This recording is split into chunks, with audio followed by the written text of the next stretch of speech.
Well, today we pick up where we left off last week in our Holy Land series, straight out of context. Today's part 2, and this is a 10-week series. If it goes well, that's the plan anyway. Today's sermon, got a little title for each one. Last week we took the bus to Jerusalem, so today we shall learn how to walk. Today's sermon is called Walking After the Rabbi. So if y'all are with me, let's go ahead and get started. Deuteronomy, let's start in the Old Testament, because we learned last week the more you learn about the Old Testament's not obsolete. You ever heard a believer say that? Oh, it don't even matter. It matters. And Deuteronomy 13:4 says, "You shall walk after the Lord your God and fear him and keep his commandments and obey his voice and shall serve him and hold fast to him." Also, last week we talked that the goal is to walk like Jesus and not get too caught up on where Jesus walked. Blessed is he who walks after the Holy One.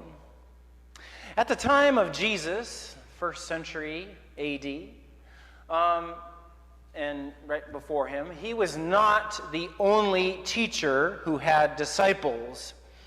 So I thought I would start off this morning by just going over, if we're going to learn how to walk, first we need to know what are the requirements of the disciple. So if you want to put up the first picture, that's a long ways away, and that's not the first picture, or I forgot to get the clicker thing from you. So if you want to go down, right there.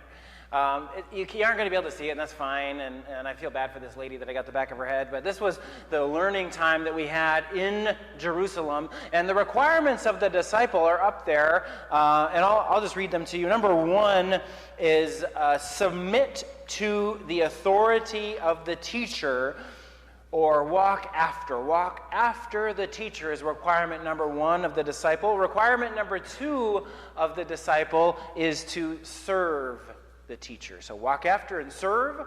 Number 3, imitate the life of the rabbi or teacher. Number 4, learn from the rabbi. And number 5, pass on the teachings of the rabbi accurately. Also, in addition to that, do all of that, so walk after, serve, imitate, learn, and pass on, without looking for a reward. We live in a time where we want a reward for everything. Jesus actually says in Luke 17:10, the servant should expect no special thanks for doing what they are supposed to do. Jesus says, be matter of fact about it. We did what we were told, and the work is done. I feel like you trustees that did all that yesterday, that's what you would have said. You guys are good examples of that. You would have said, we did what we were told, and the work is done, right? There's nothing else to it. We don't need, as Chris Rock would say, what you want, a cookie? Because you did what you were supposed to do. Jesus says, do as I teach, and don't expect a reward. Furthermore, we talked about in Philippians a couple weeks ago that we're selfish by nature, which is why we want a reward for everything. We want to know what's in it for us before we do something. The disciple should be just like his or her teacher after following the way Jesus walked, not where he walked. Jesus teaches to lay down our lives for others, and our culture wants a reward for doing what they're supposed to do. But following Jesus is the way to life.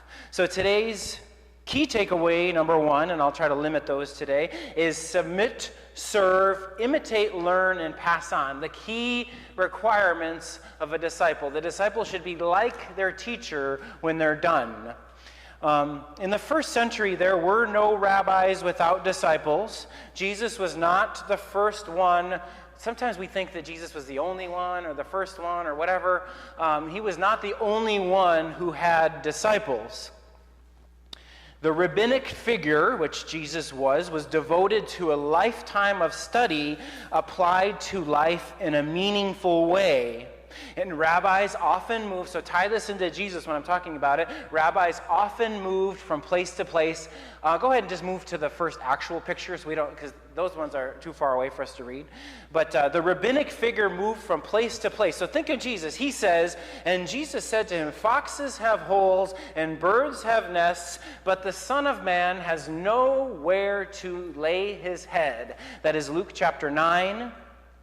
In other words, Jesus teaches his followers, his disciples, that we're not to be concerned with luxury accommodations and our own comfort. But do you have any gray poupon? Do you have any king beds available? You know, so much of our life is being worried about being comfortable when, again, the requirements of the disciple are submit, serve, learn, and pass on. Never in there does it say anything about our comfort. Meanwhile, we live in a culture that's constantly coming up with new ways to be distracted, medicated, comfortable, whatever it is. The path is not always comfortable, is what Jesus is saying to his followers. If you're living the same life as you were a year ago, I thought we were going to learn about Jerusalem. Yeah, we are. But this has got to be a sermon too. If you're living the same life as you were a year ago or 3 years ago, maybe it's time to go a little deeper. Comfortably Numb is the name of a great Pink Floyd song, but it is not an attribute of a disciple. If you've been comfortably numb or are the same as you have been, maybe it's time to go a little deeper. Just nod if you can hear me. The one who understands what it means when Jesus says, "Follow me and I will make you fishers of men," will live a fruitful life. So back to the rabbi. Jesus was not the first rabbi, was not the first teacher. It's not the rabbi's job to recruit disciples. This is why Jesus passes that on to us and says, "Go and make disciples," traveling to the four corners of the earth. He also says, "Too much is given, much is required," meaning that the primary job is our job on the disciple, to give life, because he has given us life. We have been entrusted to walk in the ways of our teacher. Okay, so digging in a little bit deeper, or adding some context to this now. The intertestamental period. We didn't come here for a lecture. Remember, guys, this is not a PhD. This is not going to help you with your dissertation. I've been there one time, and I'm trying to pass on what I've learned in an inspiring way. So there were 450 years. 450 years. Some of us can't sit still for 45 minutes. There were 450 years between the Old Testament and the New Testament. We think that Malachi put down his pen and Matthew picked it up. No, Malachi was written about 400 years BC, or before Common Era, and Matthew did not come around. His take on Jesus' life, the Gospel of Matthew, didn't come around until 50 or 60 AD. So that's actually almost 500 years. Well, what happened in those 500 years? So that's what we're going to take just a few minutes to talk about. This is known as intertestamental time. Has anybody ever, I don't know if that's like the official term, but has anybody ever wondered what happened between Malachi and Matthew? There's tons of stuff that have happened, and we're only going to have time to just talk about a little bit of it. But the more we understand about not only the Old Testament, but also what happened in those 450 years, the more we can understand Jesus, and the more we can understand the New Testament. So during this time, during the 450 years that was known as, and again, I don't know if this is an official term, but God was silent. There was nothing from God during those 450 years, according to the Bible anyway. Or was there? Judea, or ancient Israel, was ruled by the Persians, the Greeks, the Egyptians, the Syrians, the Romans, and with a brief period of self-rule under the Hasmoneans. That's a lot of info, but also during this period, you'll recognize this part and how it relates to Jesus. Also during this 450 years, we saw the rise of Pharisees Sadducees, you see, the Pharisees are not fair, you see, and the Sadducees are sad, you see. You guys have heard that before, right? The increase of the influence of the scribes, all relative to Jesus' time. So the 400 years between the Testaments was not so silent. In fact, statements were made by non-believers to confirm who Jesus is. So key takeaway number 2, there's a bunch of stuff outside the Bible.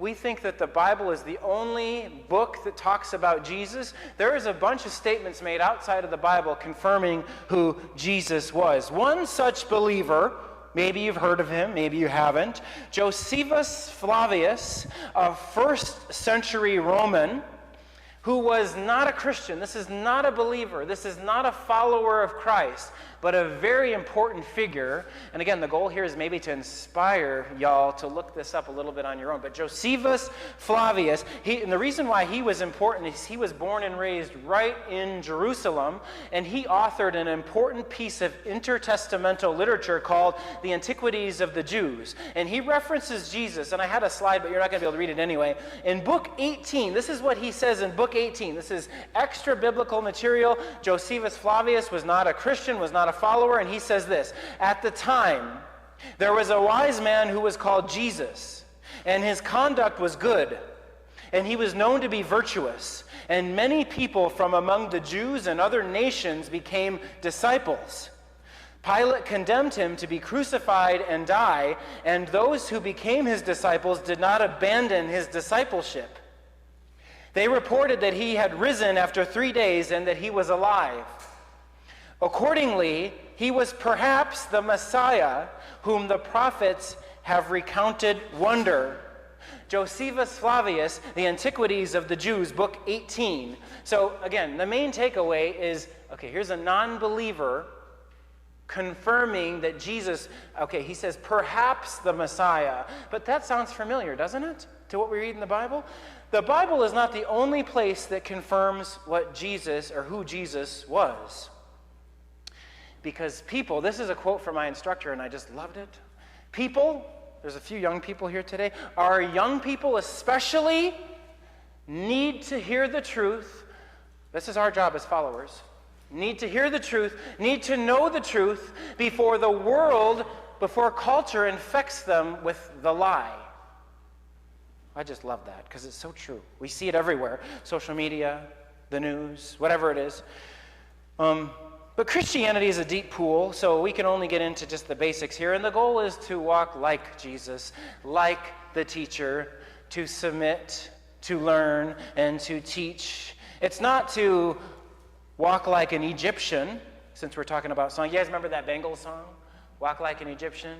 There was a dance that went with that too. That's not the goal either. The goal is to walk like Jesus. But understanding some context doesn't hurt. So I know what you're saying. On with the chlorophyll. I thought we came to see some pictures. So Sonia, roll that beautiful bean footage. Stop right there, though. Hold on right there. You already rolled some of the beautiful bean footage. This right here, back up to the first one. I just had to say that, even though you had that up there already. This is, again, the pixels. This is disappointing, but that's okay. You get the idea here. The first stop was the Museum of Israel, and this is a model of the temple that we looked at last week. So go to the next one now, please. I'm not sure what you can read from the nosebleeds, less than I thought that you could read. Is there any way to make that larger, Sonia? No? Okay, well, we'll have to do what we can do. So this is the Temple Mount, right, guys?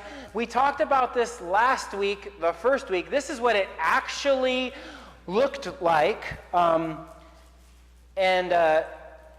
Here are some rules. Let's just go over this a little bit. We talked about this last week. We looked at what was left of the temple.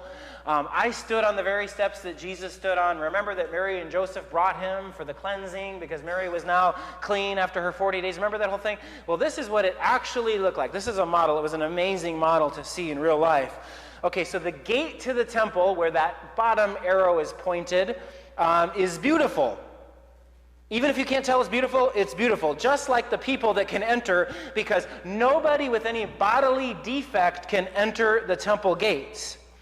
And the gate must be on the outside of the actual temple. Well, the first court inside there is for women, and that's the only place that women can go. And the second court, the one that's just beyond there, and I know you're going to have to just kind of, this one's a little bit bigger. Just beyond there, there's kind of that U-shaped thing with the roof there. That is the court of the Israelites, and men can only go in there, and they can only go in there to hand offering to the priests. Lots of rules, lots of things to follow. Okay, so the big building in the back there, the one that's like standing out, that is over the Holy of Holies, the temple. And regular priests can go around there, but regular priests cannot go in there. Only the high priest could go in to the temple. And even in that, only on Yom Kippur could he go in there, which, by the way, is about a month from now, the most holy of Jewish holidays. Okay, so that was really quick. Again, this is to inspire you to maybe check it out on your own. But to the left, the south end, down that way, is the buying and selling, like we talked about last week, Jesus turning over the tables of the money changers. Well, that is where he was, on the Temple Mount, next to the actual temple. No man can enter, only the high priest. So my mind goes to, since we're talking about Jesus here, and this is the whole point, my mind goes right to Jesus standing out against the accepted practices of his day and healing many people with bodily defects. Nobody with bodily defects could enter the temple. Well, Jesus says that's not how the kingdom of God works. The kingdom of God is for everybody, including all of those who were deemed not good enough by society. If you've ever been told that you're not good enough, that's a load of, Jesus came for everybody. For those looked past, for those who weren't born into the right family, for those who don't have enough money. Okay, we got to stop just for a second and make sure this continues to be a sermon. So who are we looking past as a church, individually, as a denomination? I know some of your wheels are turning, but who are we looking past that we shouldn't be? If Jesus truly has the whole world in his hands, and he came for everybody, and he came to stand in the way of all the rules, who are we looking past that we shouldn't be? And who are we prejudging before we really know them? Submit, serve, imitate, learn, pass on. Okay? The temple that we're looking at right here, not this exact one because this is a model, but the real one, was destroyed in AD 70. That's about 40 years after Jesus. But the important thing, or maybe key takeaway number 3, is how this happened. How did they get to a point from this to the temple being destroyed? Well, remember from last week, the more things change, the more they stay the same. So in AD 66, stop me if this sounds familiar, a race riot starts, grows and spills over to a revolt, and this is the beginning of the first revolt, and it's led by zealots, a small political party, and 4 years later we have the destruction of the temple in AD 70. So just to keep us grounded here and to enhance our biblical studies and to put it on the map, this is around the same time as Paul's writing his letters to the Ephesians, the Philippians. We just went through Philippians, didn't we? And Paul says, persevere in all things, no matter what's going on around you, no matter what's holding you back, no matter what kind of dark times you're going through, no matter if you're in prison or not, the work of God cannot be stopped. That's around the exact same time as Philippians is written, Colossians, 1st and 2nd Timothy, and Titus. So why does that matter? Because context matters, but not as much as learning to walk. And today's message is about learning to walk. Oh, one last thing, and a kind of big deal here, the wall of partition. See those 2 arrows on the left side? That is the wall of partition. There's a wall, little small wall that goes on the left side of the temple there, and that's the wall of partition. And we hear about the wall of partition in Paul's letter to the Ephesians, which is a church just like us, full of people just like us, who probably are not always on the same page and don't think and look and act the same all the time, who don't agree on everything, but just want to serve God. Do you think does that describe our church maybe? Are we a little bit like the Ephesians? We don't agree on everything, but we all want to serve God. Well, Paul says we are going to tear down that wall.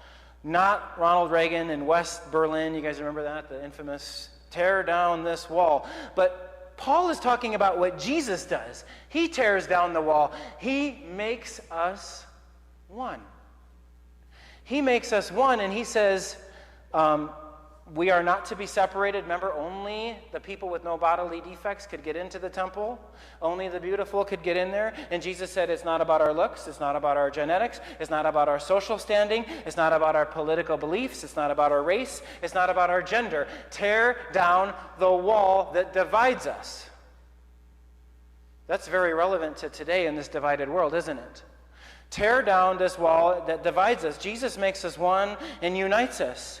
And it is through Jesus and him alone that we are united. The devil's got many reasons to remind us why we're not united, and he's doing a very good job right now in the United States and in the world. They believe differently than us, so we don't like them. They look differently than us, and so we don't like them either. They bothered me. I mean, how dumb does that sound? But that's true. They bothered me. They wrong. Jesus tore down the wall. He tears down the wall that divides us. The one that, at the time of Jesus, divided the haves from the have-nots. The more things change, the more they stay the same. Still relevant today for this message. The one who said, we don't want you in here. You're not good enough for us. You don't believe the way that we believe. Also from last week's message, believers, I think this is very relevant to this message, believers are not our enemies. Other believers, other denominations, other churches that have this teeny little difference in their theology or whatever it is, they're not our enemies. The devil is winning, the devil is gaining a stronghold, and he's doing that by pointing out all the ways we are divided, when it's Christ that unites us. And we can't forget that. Paul's actual words regarding the wall of partition in Ephesians 2 say, for he himself is our peace, who has made us both one and has broken down in his flesh the dividing wall of hostility. By abolishing the law of commandments, all the rules, you got to be perfect to get in here, you got to have the money, you can't have anything wrong with you, expressed in ordinances, that he might create himself one new man in place of two, so making peace. One new man, because the wall is now torn down. There's no more rules about only the perfect people, only the people that have money, only the priests getting in there. We are all one in Christ. And we are being forced by the powers right now today to choose when Jesus says, love all. He tore down the wall, the same wall that they used to use to keep each other at a distance. Jesus tore that down. Instead of continuing with two groups separated by centuries of animosity and suspicion, he made a fresh start for everybody. So let's stop for just a second. Today, what is it? September 4th, 2022. I'm here to remind you that today is a fresh start for you. It doesn't matter what you've done. It doesn't matter where you've been. It doesn't matter who you've judged. Jesus says none of that matters anymore. None of that matters anymore, and nothing can stop where we are going if we look to him. We've got all that we need. They say the devil is in the details and it's not all that complicated. Well, we like to make it complicated, and that's where the devil comes in. I think that's where that saying comes from. But Jesus says love all. So why do we make that so hard? Why do we make that with conditions? Well, I only love you if you're like me, or you love the people that I love, or you hang up the same signs as I do. Because here we are in 2022. The wall of partition has been torn down with more walls than ever before dividing us. You're not welcome here. We don't believe in your lifestyle at this church. Since when are we the judge? When did that start? Jesus came to remind us the wall that divides us has been torn down. Another biblical reference, Peter saying in Acts 10, God shows no partiality. He doesn't show partiality to the Methodists. Oh, you were Methodist? Well, right this way. Oh, you were Baptist? God shows no partiality, but in every nation, the one who fears him and does who is right is acceptable to him. The one who fears him and does what is right is acceptable to God, Peter says in Acts 10. The next picture, okay, let's go through some pictures here quick. Okay, so this is the same model. Wait, we'll go back to that one for just a second. This is the same. That's the Temple Mount up there. This is the model. We looked at this last week. Remember I talked about the city of David. David high on a hill, able to see Bathsheba taking a bath, leading to the seeds of adultery, leading to her husband being killed. I forget his name right now, but the city of David, right below the Temple Mount is where David could see everything. Okay, go to the, and that bottom part down there, that's the pool of Siloam that we talked about last week. Down at the bottom of the hill. Go to the next one. Okay, so let's stop here for just a second. Speaking of intertestamental literature, we'll talk about the Dead Sea Scrolls later, but this is one of the actual jars the scrolls were concealed in sometime between the 1st century BC and 1st century AD. So 22 or 2,000 years ago, if you're keeping score at home. These were found in a cave in Qumran, Israel, in the 1940s. It's possible that they were hidden because the Romans were advancing in their conquest and they needed to get rid of the evidence.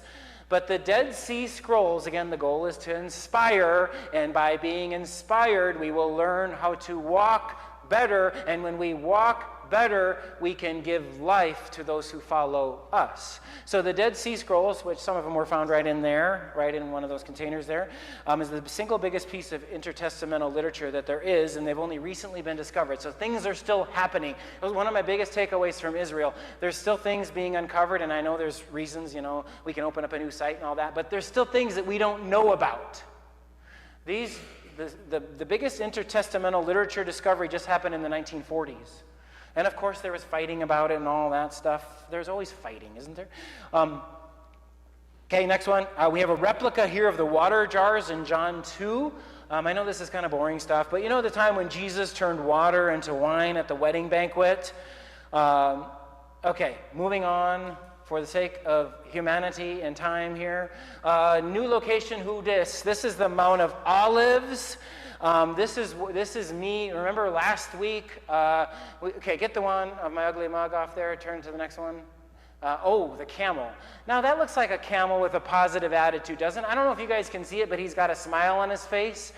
Just a reminder this week to smile. If the camel who's tied up and has thing on him, I'm sure he's like, oh great, another person's going to ride me. This is just awesome. But he still looks like he's smiling. He's having a good day in the middle of his circumstances. Okay, next one. This is the Mount of Olives now looking, okay, so last week you remember when I said I was standing on the stairs and I turned around and took the picture? Well, this is across the Kidron Valley, which is the valley down below there, on top of the Mount of Olives now. And this is the place where David goes fleeing after Solomon. And you can see there, that is a cemetery. Those are all grave sites. There are thousands of them, I think 6,000. That cemetery dates back to the Bronze Era. That's before Abraham. And people are still being buried there today. If you're like me and we're wondering, well, where's Oskar Schindler, the German businessman who saved 1,200 Jews during the Holocaust? Well, he's across the way on the other side of the Mount of Olives at the Mount Zion Catholic Cemetery. Okay, but this is the Mount of Olives. There's just a lot of biblical stuff there. But go to the next picture, please. Another view of the Mount of Olives. Next picture. Okay, so here we can see sort of the temple steps that Jesus stood on. So those are the steps across the way there in the middle of the picture in the mid-ground that I was on last week. So we're just across, and the valley in between there is called the Kidron Valley. But that just kind of gives you a perspective of how close everything is. The temple to the Mount of Olives all over the Bible, inspiring you hopefully to check that out on your own. Next one. This is the church. Next one. We don't have time for all this. Next one. Okay, this is the church of all nations. This is on the Mount of Olives. It's called the Church of All Nations because all nations helped to rebuild and restore the Garden of Gethsemane, which is just inside, if you want to say, the Church of All Nations. Okay, now this next pic is the actual... easy now. Church of all Nations. This is the Garden of Gethsemane. Does it look the way you thought it would look? I don't know. I guess I don't know what I was expecting. But this is the Church of, I keep saying that. Church of All Nations, Garden of Gethsemane. There it is, at the bottom of the Kidron Valley.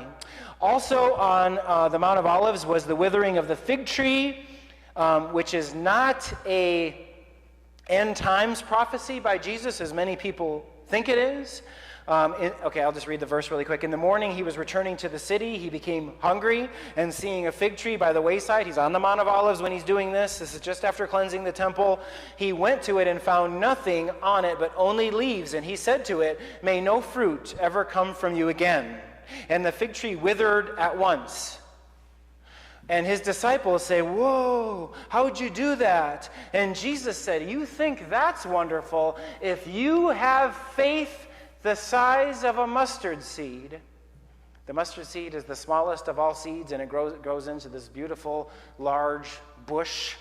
Jesus says, if you have just a little bit of faith, you know what that means to me? As we learn to walk after Jesus better, because that's what this is all about, we don't have to be perfect. We just have to have a little bit of faith and let God use it, and he can do amazing things, things that we would have never seen for our lives. He can take those dark times that Paul talks about and continue to work through them so that we can become more like the rabbi or Jesus, our teacher. Okay, so Jesus says regarding that, never mind that you don't have an army, because at the time you had to be tough, and you had to have thousands of people that you were commanding. Never mind all that. Never mind that you don't have the power of taxation. He says, pay to Caesar what is Caesar's, but you have all you need with me. All you need with Jesus. The last picture is Jerusalem at night. This is taken from the campus. Again, doesn't do it justice because it's horizontal like that, but this is taken from Mount Zion, where the campus actually was, just looking out into Jerusalem. That hotel at the top right-hand corner is the hotel, the David Hotel. I forgot the exact name of it. It's where President Biden stayed. He was there while I was there, but that's how close that, the hotel, anyway, it's the David something hotel. But there is no other city like Jerusalem. The psalmist says, our feet have been standing within your gates, O Jerusalem. Remember, guys, as we go through this, the goal is to walk like the teacher, not memorize all the places that he has walked. Jesus, the one who gives us everything that we need, who teaches us so that we can become more like him, and others will be curious. Not because we can jam it down their throat, but because they'll notice a change in us. Something's different about you. What is it? Because the more we learn to walk after, the more we become like our teacher. You know, Jesus, the one who died so many can live. The one who says, if you confess that I am Lord, you shall never die but live forever in the presence of God. The one that tears down walls. The one that tears down what divides us and says, your past doesn't matter. The chains that held you back are gone. When we accept Jesus into our hearts. And I was reminded this week, and what better week? Maybe it's overkill, I don't know, the week we do communion. It's been a while. If it's been a while for you, we're going to close today praying Jesus into our hearts. So if it's been a while, or if you've never done this, or you're ready to accept Jesus into your heart, pray this prayer with me as we close today. And if you're a believer, it doesn't hurt to pray it again, right?